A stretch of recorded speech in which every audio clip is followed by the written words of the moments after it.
Crypto? Scam ba to o yayaman ako? Hoy Juan, wag ka muna magpanik bay. Sandali, nagsasalita yung kalabaw? Oo naman. Sa bukid lang ako tahimik. Sa blockchain madaldal ako. Ganito lang yan Juan. Crypto firmers pera sa internet. Ikaw may hawak ng wallet. Walang bangko sa gitna. Parang digital na alkansya. Correct ka dyan. Ano yung meme coin? Yun yung coin na community ang power.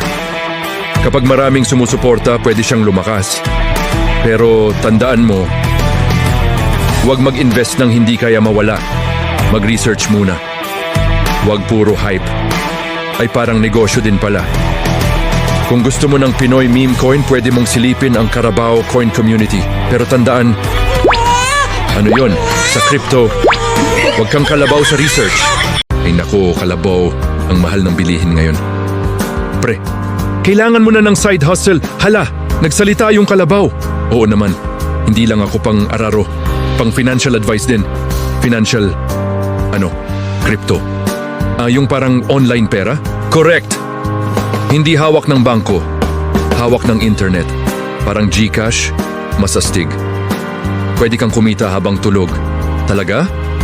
Oo, pero wag kang FOMO. Mag-research muna. Ikaw, may crypto ka? Pre, ako ang crypto. Kalabaw, ano naman yung meme coin? Simple lang yan pre, Joke na naging pera, ha? Sa internet kasi, kapag maraming tao ang naniwala, tumataas, boom, nagiging community. So parang barangay? Oo, pero global. Bakit Carabao?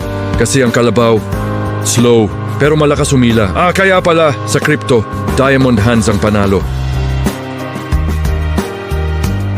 Kalabaw, bumaba presyo. Relax ka lang pre, bear market daw. Alam mo ba bakit bear? Bakit? Kasi bumabagsak pababa yung kamay ng bear. Tayo kalabaw.